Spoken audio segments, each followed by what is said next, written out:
Start करते हैं। तो हम लोग का EMI खत्म हो गया था, ठीक है। एप्लीकेशन ऑफ EMI मैंने आपको कैसे कहा जैसा जनरेटर और मोटर। एक सबसे इंपॉर्टेंट टॉपिक रह गया था, क्या था वो? ट्रांसफार्मर। पूरा लिख के पढ़ेंगे हम लोग इसको A to Z। लिखिए, लिखिए ट्रांसफार्मर। ये लास्ट टॉपिक है, क्वेश्चंस भी लगा लिए थे, सब कुछ हो गया था, बस इसको खत्म करना है, ठीक है। सबसे पहले लिखेंगे वर्किंग प्रिंसिपल।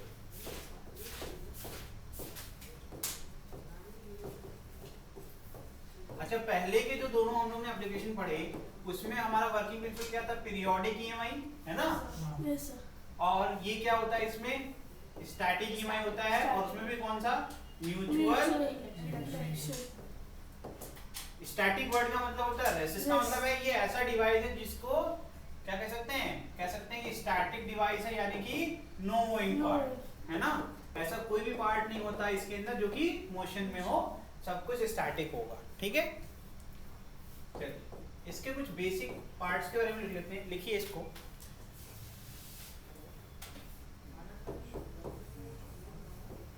ट्रांसफॉर्मर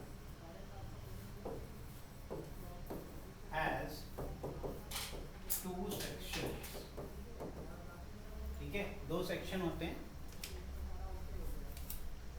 पहला क्या होता है? शेल। दूसरा क्या होता है? कोर, ठीक है। सेल में क्या होता है? इट कंसिस्ट प्राइमरी एंड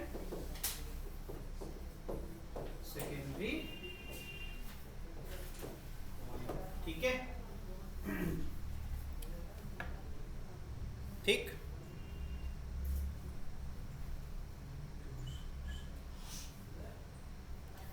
अब एक टर्म लिखूंगा मैं, रेजिस्टेंस। क्या है ये? Resistance between primary and secondary coil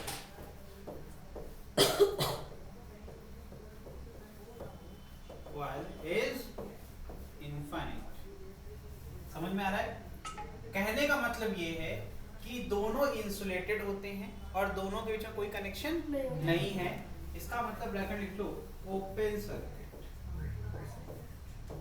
मतलब प्राइमरी और सेकेंडरी में कोई डायरेक्ट कनेक्शन नहीं हो सकता, कोई डायरेक्ट करंट फ्लो नहीं हो सकता, ठीक है।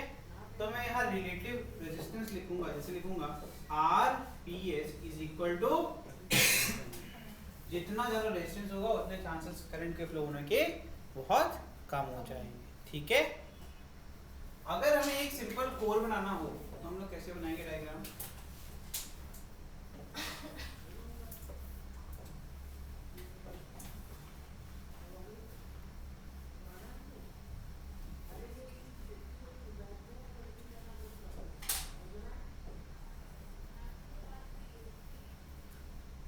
अब यहाँ पर आपको ढेर सारे छोटे छोटे, ठीक है, बिकॉज ये अलग अलग स्टेप से मिलकर बनाया जाता है। तो मैं आपको इस तरीके से एक रफ आइडिया दे रहा हूँ, ठीक है। ठीक है, सिमिलरली यहाँ पर भी और यहाँ पर भी, ठीक है। अब इसके ऊपर एक तरफ क्या होगा? प्राइमरी कॉइल होगा एक तरफ, ठीक है। समझ में आ रहा है? ठीक बेटा। और प्राइमरी कॉइल में क्या होगा? एक सोर्स होगा, और सोर्स कैसा होगा? AC सोर्स होगा। इधर क्या होगा? इधर एक रेजिस्टेंस लगा होगा जो कि क्या हो जाएगा? लोड रेजिस्टेंस, ठीक है। This is your primary coil, this is your, बीच में बेटा कुछ भी नहीं है, गैप है, एयर गैप, ठीक है। इसको क्या कहते हैं? This is called as iron core. क्या कहते हैं इसको? आयरन, ठीक है। और ये लाइनें क्या रिप्रेजेंट करती हैं? बना तो ये आयरन से है, लेकिन वो पतली पतली स्ट्रिप, आपको लगता होगा एक सॉलिड ले लेते होंगे, ऐसा नहीं होता है, पतली पतली स्ट्रिप्स होती हैं, ठीक है। जैसे पेपर्स हो गए ना, दिखाओ कॉपी दो, एक कॉपी या हाँ, जैसे ये बेटा हो गया, तो आप कहेंगे ये पूरा सॉलिड है, नहीं, ध्यान से देखोगे तो पाओगे तो कलेक्शन ऑफ, ये क्या है, शीट्स है ना। तो ऐसे ही मेटालिक शीट होती है, ठीक है, उनको सबको एक साथ क्लब करते हैं तो बन जाता है ये फ्रेम, ठीक है। तो अब ये जो शीट्स होती है ये भी क्या होती है, लैमिनेटेड होती है। क्या होती है, लैमिनेटेड। लैमिनेटेड का मतलब है कि उनके बीच में करंट कभी फ्लो नहीं कर सकता है, ठीक है। लैमिनेटेड शीट्स, क्या है ये, लैमिनेटेड शीट्स। समझ में आया? हाँ बेटा, हाँ ले आते, खोल डालते उसको, निकल जाता वो पूरा, वो ई टाइप का निकलता वो, कोर बनता है उससे तो, ठीक है।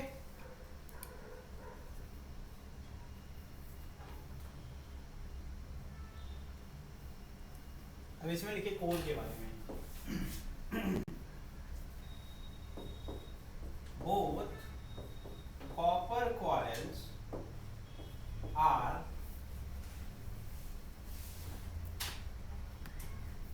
both copper coils are tightly wound over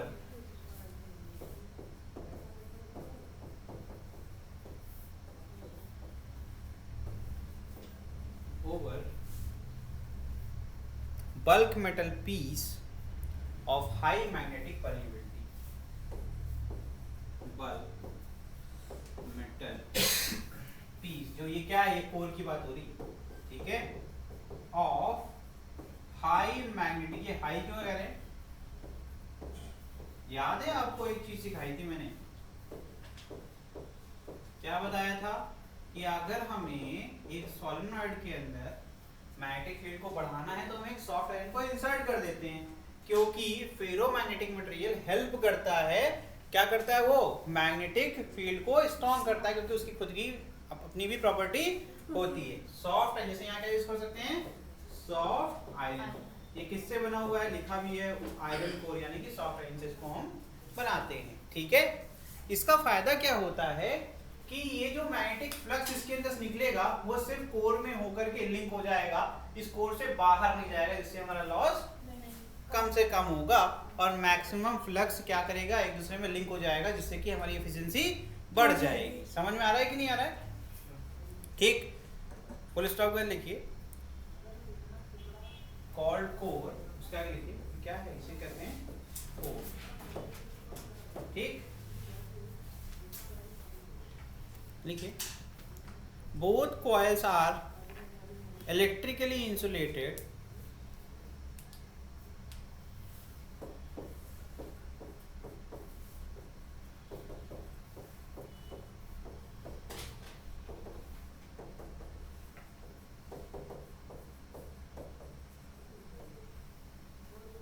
मतलब इनके बीच में कहीं भी शॉर्ट सर्किटिंग नहीं होगी, ठीक है। नेक्स्ट लिखिए वर्क, वर्किंग कहते हैं इसको, या वर्क कह लो, थर्ड पॉइंट। इसका काम क्या होता है ये बताओ, काम लिख लीजिए। It regulates AC voltage, it regulates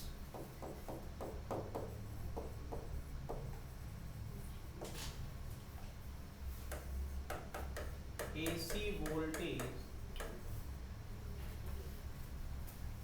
and transfers the electrical power without change in frequency, and transfer the electrical power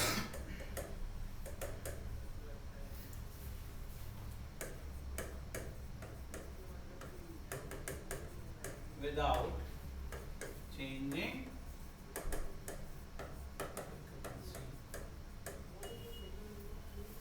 ठीक है, मतलब फ्रीक्वेंसी चेंज नहीं होती, ठीक है। नेक्स्ट पॉइंट देखिए, स्पेशल पॉइंट्स।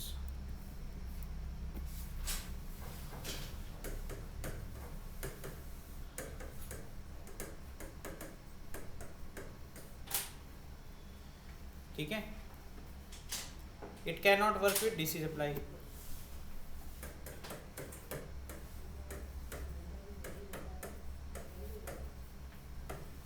इसका रीजन तो पता है, फ्लक्स आपका चेंज नहीं होगा, जब फ्लक्स चेंज नहीं होगा तो ईएमएफ इंड्यूस नहीं होगा। ठीक है, ब्रैकेट यूनियन फ्रीक्वेंसी क्या है इसकी, 0। ठीक है,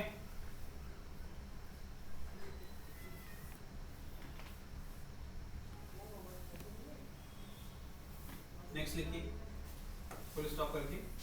तो ए पॉइंट हो गया, बी पॉइंट लिखिए, it can not can't be called as amplifier। इसको एम्पलीफायर नहीं कह सकते, because there is no power gain.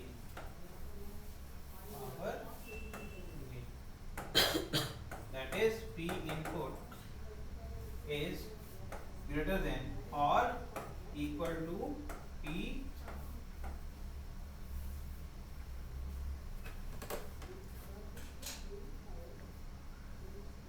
ठीक है। नेक्स्ट टाइप्स,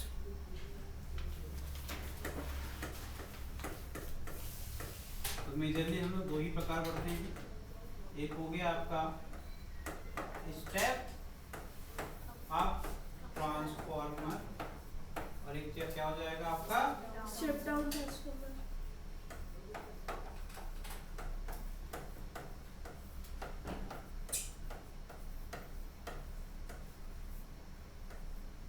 ठीक है बेटा, स्टेप अप का काम क्या होता है, स्टेप अप का काम क्या होता है, वोल्टेज को बढ़ाना।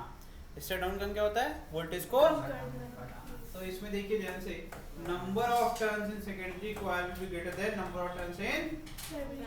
जो मैंने डायग्राम बनाया था वो अगर ध्यान से देखोगे तो मैंने स्टेप अप का ही बनाया हुआ है, बिकॉज देखोगे number of turns in secondary is higher than primary. ठीक है, ये देख लीजिए, इसको अब एक्सप्लेन करेंगे।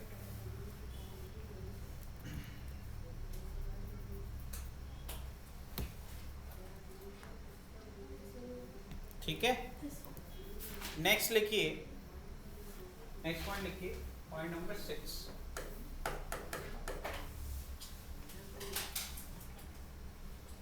अच्छा मुझे ये जरा बताना, आइडियल ट्रांसफॉर्मर माना जाता है कि जो इनपुट पावर है वो टोटल आउटपुट पावर के बराबर होती है।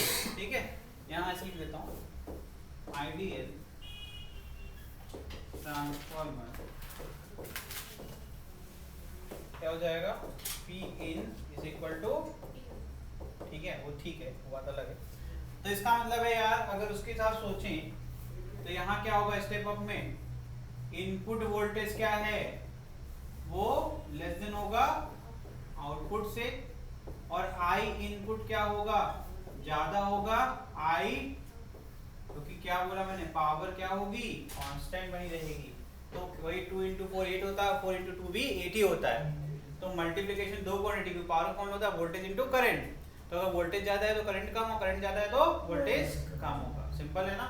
इसी प्रकार से इस केस में क्या होगा, इनपुट वोल्टेज ज्यादा होगा और आउटपुट कम, और यहाँ पर आई इनपुट कम होगा और आई आउट, ये हम लोग के घर के बाहर लगा होता है, जो तुम्हें 220 वोल्ट सबसे लोअर वोल्ट होता है। ठीक है, तो स्टेप डाउन करते हैं हम लोग 10,000 किलो वोल्ट से 220 पे, तो यानी कि करंट हमें ज़्यादा चाहिए होता है, हमें वोल्टेज कम चाहिए होता है, एसी करंट ज़्यादा चाहिए, पंखे करंट कम चाहिए, अलग अलग करंट चाहिए ना, लेकिन सबको चाहिए करंट ही, वोल्टेज हमको कम ही लगता है, 220 दे दो बहुत है। ठीक है, समझ में आया, वोल्टेज हमें कम चाहिए होता है। ठीक, आगे पढ़ेंगे कि क्यों हम स्टेप अप करते हैं, क्यों ट्रांसमिशन लाइन में वोल्टेज बहुत ज़्यादा बढ़ा देते हैं, ये सब पढ़ेंगे, लेकिन अभी आगे बढ़ते हैं। नेक्स्ट पॉइंट लिखिए, पावर ट्रांसमिशन, वही आ रहे हैं, उसी पे आ रहे हैं। पावर ट्रांसमिशन मतलब जब पावर जनरेट करी हमने पावर प्लांट में, उसको ट्रांसमिट करते हैं, तो उसे कहते हैं पावर ट्रांसमिशन, जो हाई टेंशन वायर के अंदर होता है ना। Is carried out, is carried out at high voltage and low current। Voltage को हम बढ़ा देते हैं और करंट को घटा देते हैं, so that voltage drop, so that voltage drop and power loss is minimum, कम से कम। ठीक है, तो वोल्टेज ड्रॉप क्या होगा? अगर अपन को वोल्टेज ड्रॉप लिखना है तो क्या लिखेंगे? जो लॉस हुआ और जो लाइन का जो करंट है और लाइन का जो रेजिस्टेंस, वायर होगा तो रेजिस्टेंस तो होगा ही। तो क्लियर है कि अगर आई को हम क्या करते हैं, डिक्रीज कर दे, है ना, इफ आई एल डिक्रीजेस, मैंने ट्रांसमिशन लाइन का करंट को डिक्रीज कर दिया, कैसे? By increasing the transmission voltage, है ना। तो होगा क्या उससे फायदा? उससे ये होगा कि आपका वोल्टेज ड्रॉप क्या हो जाएगा, कम होगा कि नहीं होगा?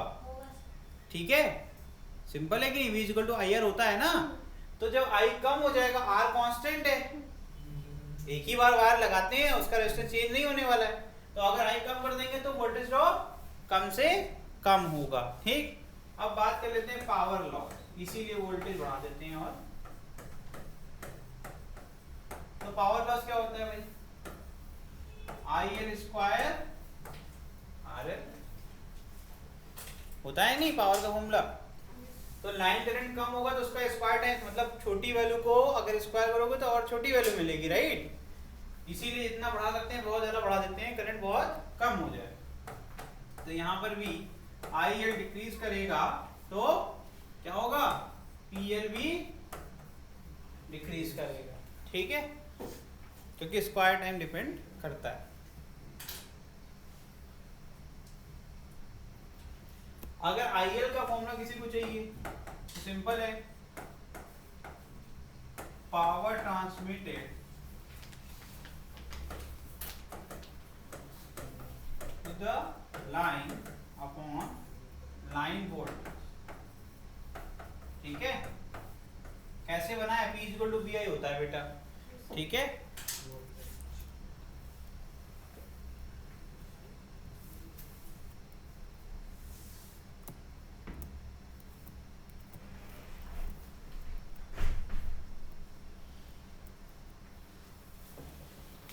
आखिरी पॉइंट लिख लीजिए इसमें,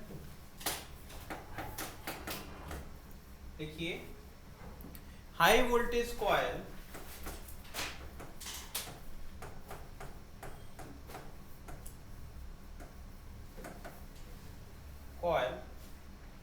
having more number of turns, having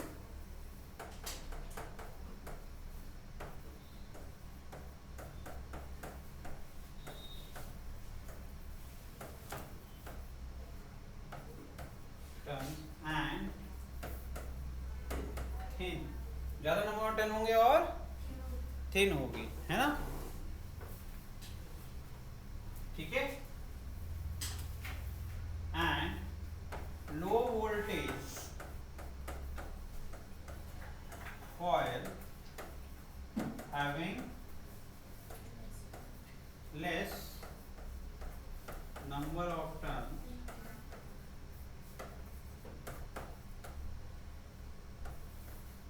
and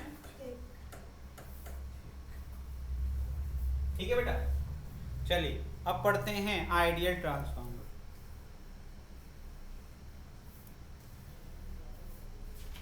ठीक है,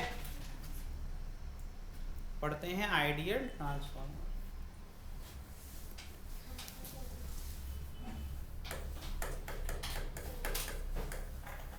तो आइडियल ट्रांसफार्मर की क्या प्रॉपर्टी होती है कि एफिशिएंसी क्या होगी? 100%। मतलब कि एफिशिएंसी कितनी है? 100%। ठीक है, पहला लिखिए इसके अंदर no flux leakage,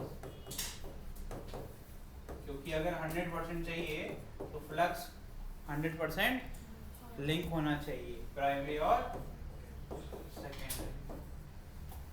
flux in primary is equal to flux in secondary. इसका मतलब है d phi s upon dt will be equal to d phi p upon dt, होगा ना।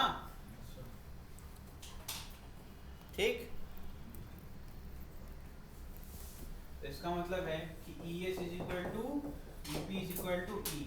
What is this? Induced EMF per turn will be same. But problem क्या आएगी? Number of turn ज्यादा जिसमें होंगे उसमें ज्यादा EMF इंड्यूस हो जाएगा, क्योंकि नंबर ऑफ टर्न्स, क्योंकि हर टर्न में सेम है. लेकिन अगर 10 टर्न है तो 10 टाइम हो जाएगा नहीं, और एक में अगर 5 है तो 5 बार ही होगा. गेटिंग?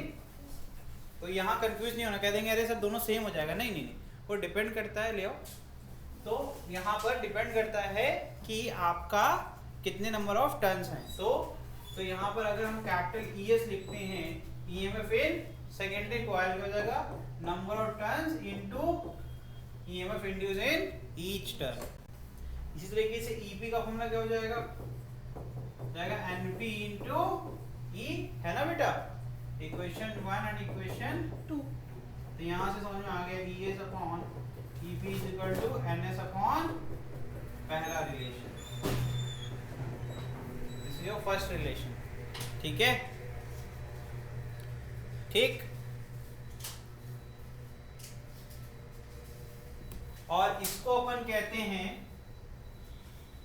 NS अपॉन NP को हम स्मॉल n या फिर P से डिनोट कर सकते हैं. एक को कहते हैं टर्न रेशियो. क्या कहते हैं? Turn ratio. किसके लिए? स्मॉल. ठीक है.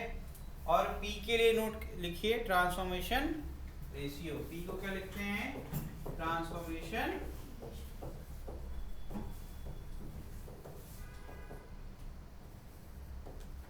रेशियो. ठीक है बेटा, हो गया. नेक्स्ट देखिए, नो लोड कंडीशन. अब बात क्या कर रहे हैं कि हमने कोई रेजिस्टेंस नहीं लगाया, ओपन सर्किट रखा. ठीक है. No load condition.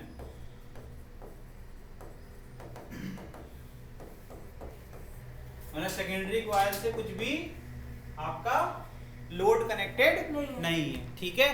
तो जो भी सेकेंडरी कॉइल का आपका EMF होगा वही आपका आउटपुट के टर्मिनल पे आएगा. ध्यान से देखो, होता क्या है ना, समझ में आता नहीं है वैसे भैया. नो लोड का मतलब है इसको हटा दीजिए आप. ठीक है. तो देखो ध्यान से सुनना, ये देखो ये सप्लाई है और यहाँ पर EMF जो इंड्यूस हो रहा है वो अलग. ठीक है. प्राइमरी का EP, फिर यहाँ पर ES, लेकिन आउटपुट में हमें VL लिखेगा, V लोड दिखेगा, क्योंकि यहाँ पर कुछ ड्रॉप आ सकता है. ठीक है. समझ में आ रहा है कि तो मैंने कहा ओपन मतलब जो भी यहाँ होगा ओपन सर्किट और वोल्टमीटर लगाओगे तो सेम मिलेगा. रेजिस्टेंस होगा तो कुछ लॉस होगा, हीट होगा ना, तो इसका मतलब है वहां पर जो वोल्टेज ड्रॉप होगा वो अलग आएगा. तो सेकेंडरी में भी दो हो जाएगा. एक हो जाएगा लोड आपका वोल्टेज, एक हो जाएगा सेकेंडरी कॉइल का वोल्टेज. समझ में आ रहा है? EMF जिसको कहते हैं. हाँ बोलो. हाँ वही करेंगे, लेकिन उसे इंपॉर्टेंट बात बता रहे थे, उस पर ध्यान दो यार. तुम्हारा ध्यान उस पर ही था. वो तो सिंपल सी बात है, ओपन सर्किट करेंगे तो रेजिस्टेंस हट जाएगा ना. ठीक है. तो इसका मतलब क्लियर है कि जब नो लोड कंडीशन हो जाएगा तो प्राइमरी में तो कुछ है नहीं, तो प्राइमरी में जो सप्लाई होगा वही आपका EMF induce in the primary coil हो जाएगा. चेंज कहाँ आता है? चेंज सेकेंडरी में आता है. EMF induce in the secondary coil, और जो सप्लाई के लोड के ना होने की वजह से जो आएगा आउटपुट में वो भी क्या आएगा? EP के बराबर. समझ में आ रहा है कि नहीं आ रहा है? अब यहाँ पर अगर हम चाहें तो लिख सकते हैं VP अपॉन, ऐसे नहीं लिखते, सेकेंडरी अपॉन प्राइमरी हमेशा लिखते हैं. तो यहाँ से कह सकते हैं VS upon VP is equal to ES upon EP. ठीक है भैया. और ES अपॉन EP क्या होता है? NS अपॉन, ये भी एक हमारा, इसको लिख सकते हैं N या फिर P. सारे एक दूसरे से लिंक्ड है. ठीक है. अब नो पावर लॉस. आइडियल पढ़ रहे हैं तो पावर लॉस तो होगी नहीं. No power loss. ठीक है.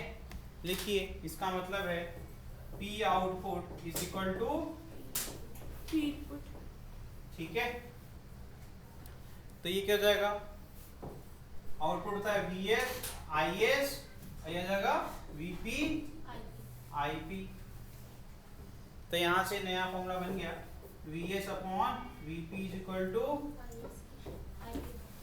IP अपॉन, ये हो गया तीसरा रिलेशन. ठीक ठीक है।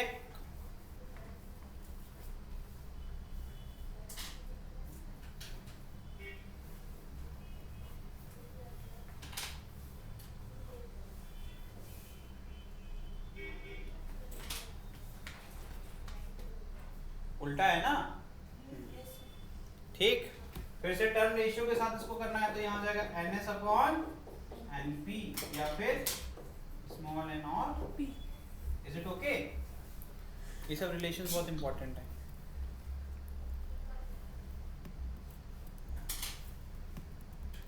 जनरली हम लोग क्या लेके चलते हैं, 100% एफिशिएंसी लेके चलते हैं अगर कोई कंडीशन क्वेश्चन में नहीं दी है। अगर दी है तो अपन लॉस लेके चलेंगे। अब पढ़ते हैं रियल ट्रांसफर। लिखिए रियल ट्रांसफर, यहाँ पर लिखिए एफिशिएंसी नॉट इक्वल टू, जबकि 99% तक अचीव ऑलरेडी कर चुके हैं हम लोग, ठीक है। ऐसा नहीं है कि नहीं बन चुका है, बन चुका ऑलरेडी, वर्किंग है। ये हो गया 9 पॉइंट, ठीक है। यस तो क्लियर हो जाएगा। एफिशिएंसी का मतलब है कि P input is not equal to p output, ठीक है। तो एफिशिएंसी का फॉर्मूला क्या आ जाएगा, बताओ बताओ।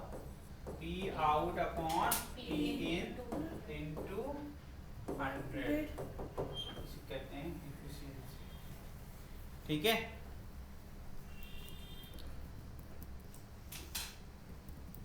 अब पढ़ेंगे लॉसेस।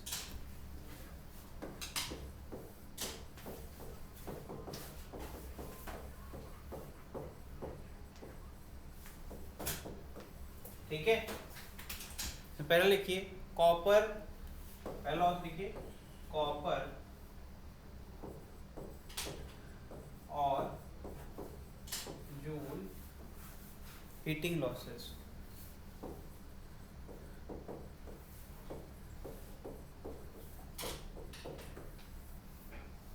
ठीक है। पहले कि कहाँ होता है फेयर। अब ये जूल लॉ ऑफ हीटिंग तो पता ही है, वायर का जो क्या होता है रेजिस्टेंस होता है उसकी वजह से हीटिंग इफेक्ट आ जाता है किसके अंदर, कॉइल के अंदर या वायर के अंदर, जिससे कि एनर्जी लॉस हो जाती है, जिससे कि पावर ड्रॉप आपको देखने को मिलता है, ठीक है। देखिए these losses occur in both the coil, these losses occur in both the coil and, और कहाँ हो सकता है, शेल पार्ट, ठीक है।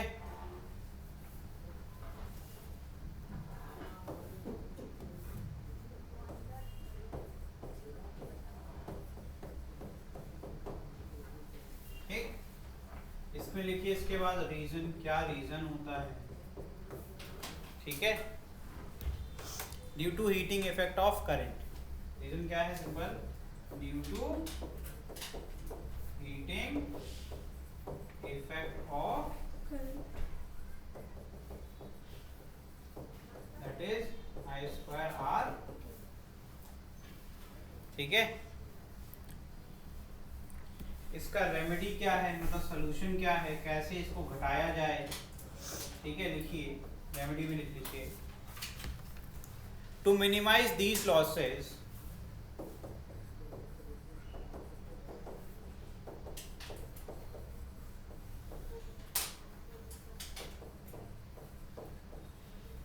minimize these losses, high current coil always made up with thick wire, high current coil is always made up, इसके बाद मैं चेंज करूंगा,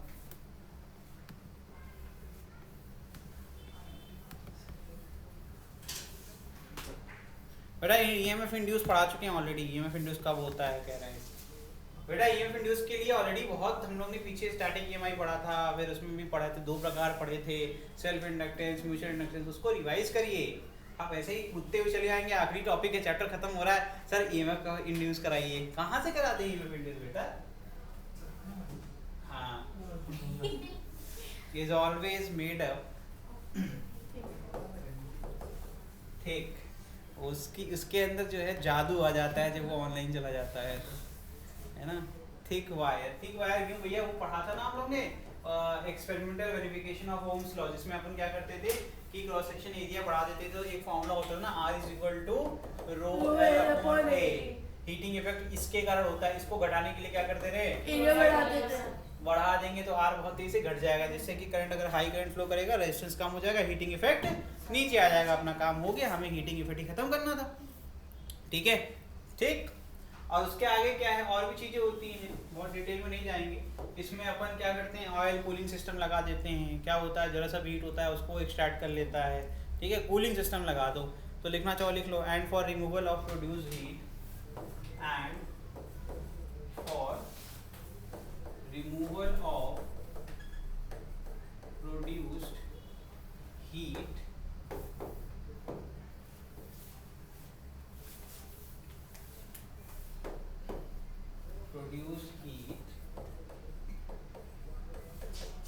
cooling system, ऐसे लिख लो, इसमें लिखिए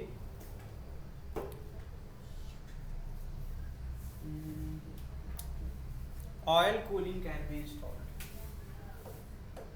oil cooling can be installed। पता है इसमें मिनरल ऑयल यूज होता है,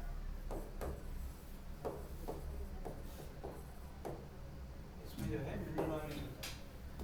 ऑयल की एक प्रॉपर्टी होती है, बहुत जल्दी से हीट को एक्सट्रैक्ट कर लेता है। सबसे सस्ता तो पानी होता है, सबसे सस्ता जो है न्यूक्लियर पावर प्लांट में यूज़ करते हैं, इसीलिए हम लोग बहुत हाई अमाउंट ऑफ कितना करोगे, ठीक है। तो उसमें क्या देख नोटिस करो, जितने भी प्लांट होते हैं न्यूक्लियर वाले, वो मेरे समुद्र के आसपास या नदी के आसपास बनाए जाते हैं। उसका रीज़न क्या है कि उनको कोर को ठंडा रखना है, जहाँ पर फिशन एंड फ्यूजन रिएक्शन हो रहा है, बहुत हीट निकलती है, तो उसको पता क्या करते हैं लोग, पूरा पानी के ना डिप रखते हैं। जब इलेक्ट्रिसिटी बनती है तो उसमें हीट बहुत होता है, तो वो पानी क्या करता है, फ्लोइंग वाटर क्या करता है, वो हीट को बहुत तेज़ी से एक्सट्रैक्ट करते हुए ले जाता है। तो कभी भी नोटिस करो, वो एक तरफ से इनटेक होता है, एक तरफ से आउटटेक होता है। पानी रोकते नहीं है, इसको बहाते रहते हैं, जिससे कि हर बार नए वाटर मॉलिक्यूल से फ्रिक्शन होगा और सारी हीट क्या करेंगे, ट्रांसफर कर लेंगे और निकल जाएंगे, काम हो गया, कोर आपका ठंडा बना रहेगा। ठीक है, इस तरीके से। नेक्स्ट होता है आपका flux leakage losses. Next loss होता है आपका फ्लक्स लीकेज। इसका सोल्यूशन हम लोगों ने मैग्नेटिक कपलिंग में सीख लिया था वैसे तो, ठीक है, लिख लीजिए।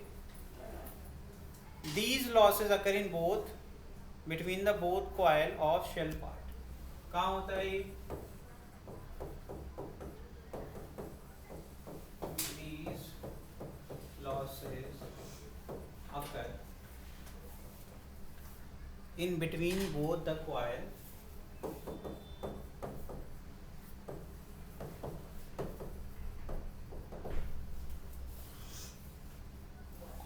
of shell part। बताया था ना, जितना एयर गैप कम होगा उतना ज्यादा फ्लक्स लिंकेज, मैग्नेटिक कपलिंग बढ़ेगी, फ्लक्स लीकेज लॉस कम से कम होगा। ठीक है, ठीक है, लिखिए रीजन तो जानते ही हैं, due to air gap between the coil, due to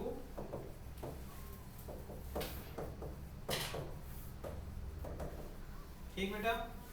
remedy क्या है, मिनिमाइज द एयर गैप, है ना।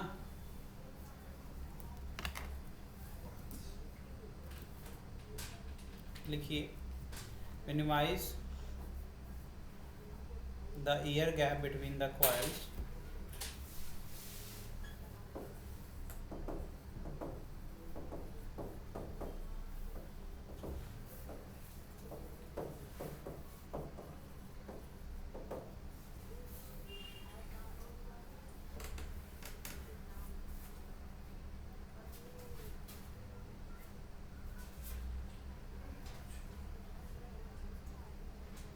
and tightly wound over a common soft iron core, and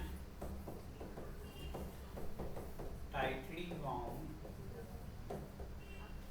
over a common, ताकि दोनों में मैग्नेटिक कपलिंग हो जाए, common soft iron core so a closed path of magnetic field line form. ये क्यों कर रहे हैं? ताकि so a closed path of magnetic coupling is form. ठीक है बेटा, ठीक।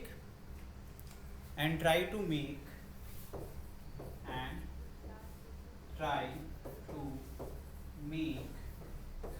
k tends to 1, कपलिंग 1 की तरफ लेकर के जाओ। ठीक है, नेक्स्ट होता है आयरन लॉस। नेक्स्ट होता है आयरन लॉस। इसके भी दो कैटेगरी होती है। लिखिए पहला hysteresis loss and eddy current loss.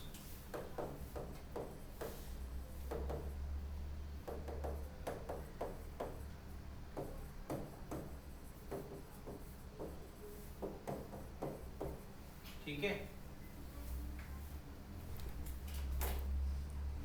ये होता कहाँ है? देखिए दीज लॉसेस वेयर, लिखे वेयर, तो वेयर बीच में लिख देंगे, कॉमन है दोनों में। Where these laws occurs in core। कहाँ होता है? कोर में।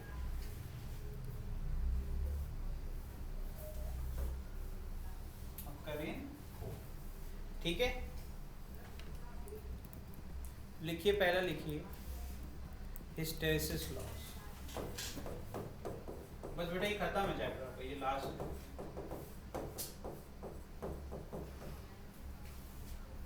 इसके अंदर लिखिए cause.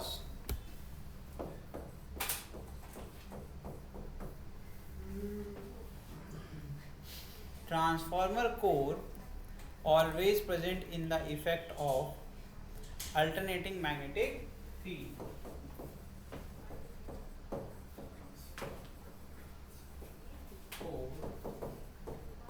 is always present in the alternating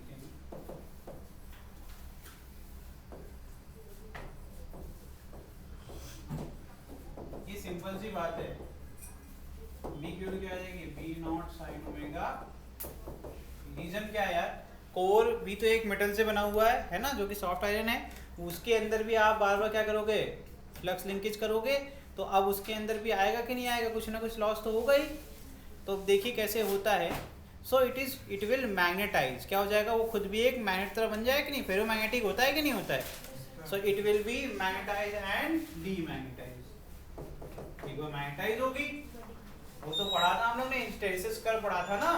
आप direction of magnetic field change करोगे तो उससे क्या होगा? चेंज आएगा कि नहीं आएगा? जाना नहीं गुरु, बिना हमें दिखाए तुम कहीं जा सकते।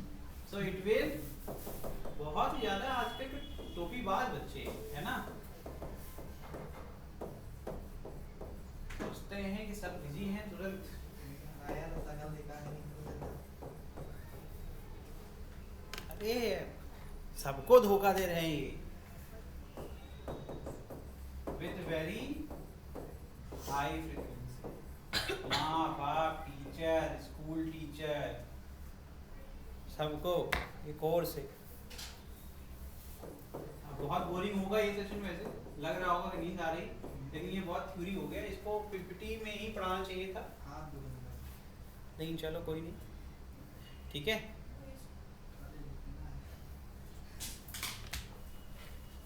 लिखिए ड्यूरिंग द डीमैग्नेटाइजेशन,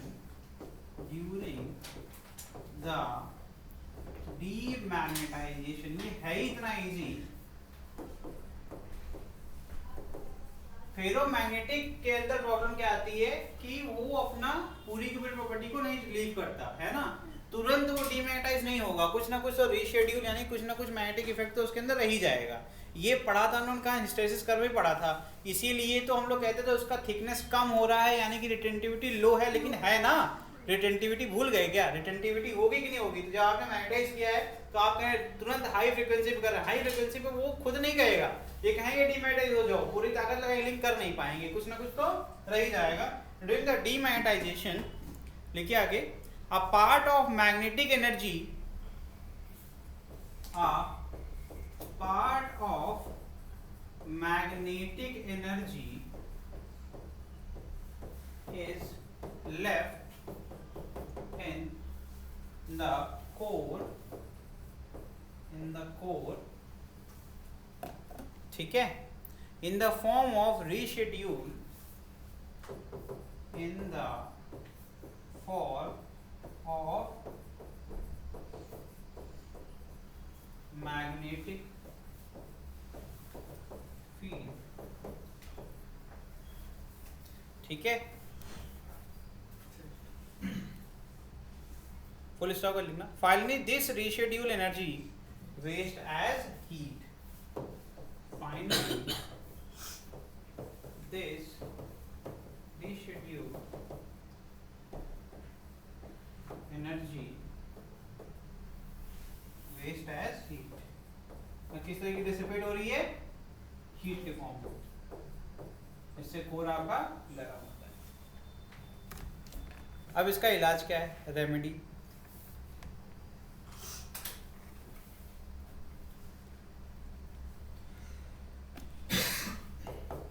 लिखिए remedy, to minimize these losses, minimize these losses, the core should be such that the core should be such that it can be magnetized and demagnetized easily, ऐसा मटेरियल यूज करो कि magnetise जल्दी हो सके और demagnetise भी, ठीक है, जैसे कि फॉर एग्जांपल सॉफ्ट, ठीक है, लो रिटेंटिविटी और लो कोएर्सिविटी, लॉसेस मिनिमाइज किए सकते हैं, खत्म नहीं कर सकते। हाँ, अनटिल से आपने कुछ एक्सटर्नल एजेंट्स लगा रखे हैं सारे लॉसेस के लिए, जैसा कि होता है बड़े बड़े ट्रांसफार्मर जो होते हैं उसमें 100% एफिशिएंट होते हैं अप्रॉक्सीमेटली, पावर प्लांट में लगे होते हैं। जब अगर आप इलेक्ट्रिकल इंजीनियर बनोगे मेरी तरह तो आपको मौका मिलेगा इंटर्नशिप करने का, जब इंटर्नशिप करोगे पावर प्लांट में तो वहाँ पर देखोगे आप 100% एफिशिएंट है। क्यों? उसमें इतने कूलिंग लगा रखे हैं, एक्सटर्नल फैंस लगे होते हैं, ऑयल पंप लगे होते हैं, कॉइल आपकी ऑयल के अंदर डिप्ड होती है, ठीक है, और इस तरीके से वो फटाफट इतना हाई रेट ऑफ कूलिंग होता है कि लॉसेस आपके एकदम खत्म हो जाते हैं, ठीक है। चलिए अब पढ़ते हैं एडी करंट लॉस, लास्ट है आपका एडी करंट लॉसेस, फिर यहीं पर आपका चैप्टर समाप्त हो जाएगा, ठीक है, और अपन अगली क्लास में मिलेंगे तो एसी, ठीक। ट्रांसफार्मर के ऊपर कुछ क्वेश्चंस कराने हैं वो बीच में मैं करा दूंगा, ठीक है, एक Q&A छोटा सा लेकर के करा देंगे। लिखिए एडी करंट लॉसेस के अंदर लिखिए, it is group of induced current,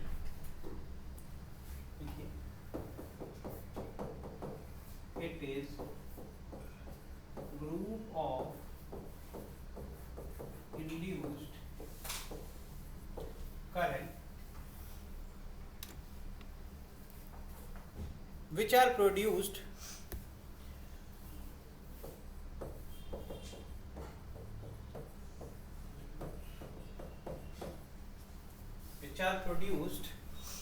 when metal bodies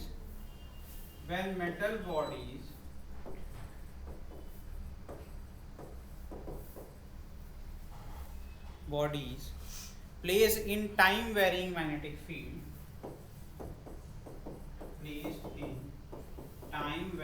जैसे कि AC है ना, AC जो फील्ड होती है टाइम वेरिंग होती है, मैग्नेटिक फील्ड, ठीक है,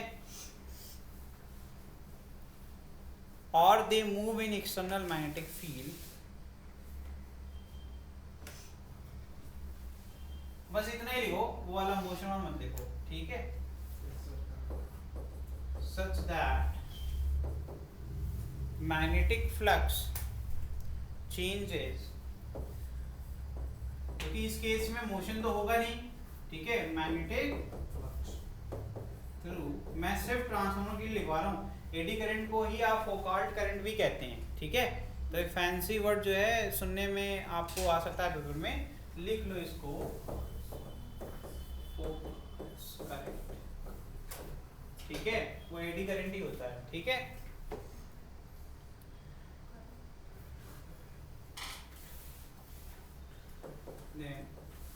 Changes with respect to time, ठीक है, ठीक।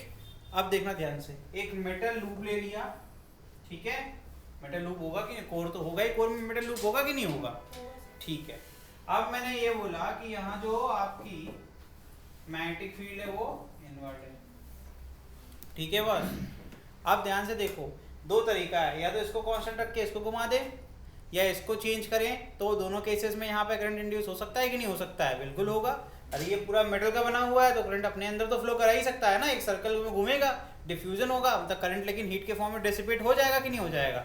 मेटल से ही तो वायर बनता है, और वायर के अंदर रेजिस्टेंस होता है, यानी कि इसके अंदर रेजिस्टेंस होगा तो हीटिंग होगा कि नहीं होगा एडी करंट की वजह से, समझ में आ रहा है। तो इसकी वजह से लॉस होता है उसे कहते हैं एडी करंट लॉसेस, ठीक है, ठीक।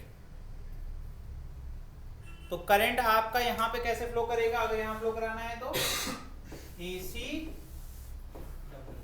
ठीक, रिंग के फॉर्म में, ठीक है। अगर अपन लूप ले लेंगे तो क्या होगा, देखो ये कहीं जाएगा क्यों नहीं, क्योंकि देखो ध्यान से, current carrying wire place inside a uniform magnetic field या फिर चेंजिंग मैग्नेटिक फील्ड, कि हर बार फोर्स चेंज होगा, वेरिएबल फोर्स होगा, लेकिन जो फोर्स इस वाले करंट की डायरेक्शन में इसमें ये है, तो इसमें कैंसिल आउट हो जाएगा कि नहीं हो जाएगा, समझ में आ रहा है कि नहीं आ रहा है, इसीलिए कोई प्रकार का आपको मोशन देखने को नहीं मिलता है, ठीक है। अगर एक लूप ले लेंगे तो उसमें करंट कुछ इस प्रकार से दिखेगा, समझ में आ रहा है। ये क्या है, एफ लेंथ, ये तो पढ़ा था ना,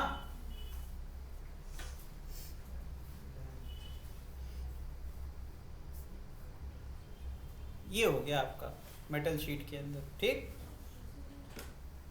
तो यहाँ आपने सब कुछ पढ़ लिया है। आपका जो मेन अगर बात की जाए क्वेश्चंस किस पर आते हैं, पढ़ा तो बहुत थ्योरी आज हम लोगों ने, लेकिन अगर आपको मेन की बात की जाए तो जो आपने छोटा सा डेरिवेशंस किए थे ना, ये सारे बहुत इंपॉर्टेंट है, 30 आर, ठीक है, और कुछ नहीं, इससे ज़्यादा क्वेश्चन इसमें कुछ खास बनता नहीं है। आपसे नंबर ऑफ टर्न्स के साथ खेलेंगे, टर्न रेशियो के साथ खेलेंगे, क्वेश्चन में कह देंगे कि अगर हमने नंबर ऑफ टर्न्स इंक्रीज कर दिए 10 टाइम्स तो क्या होगा, तो आपको पता होना चाहिए किस तरीके से क्वेश्चन में वैल्यू पुट करनी है। अगर देखा जाए इस पूरे थ्योरी में, अगर बोर्ड्स वालों को छोड़ दिया जाए, फाउंडेशन वाले छोड़ दिया जाए, तो जो तैयारी वाले बच्चे हैं, ये आपका और एफिशिएंसी, ठीक है, इसके ऊपर सवाल आपको ढेर सारे लगाने चाहिए, दैट्स इट, और कुछ भी नहीं करना है, ठीक है। नॉलेज के लिए आपको इतनी चीजें बता दी, ठीक है। तो यहाँ पर तुम्हारा EMI कंप्लीटली खत्म होता है और अब स्टार्ट होगा अल्टरनेटिंग करंट अगली क्लास से, ठीक है। Thank you.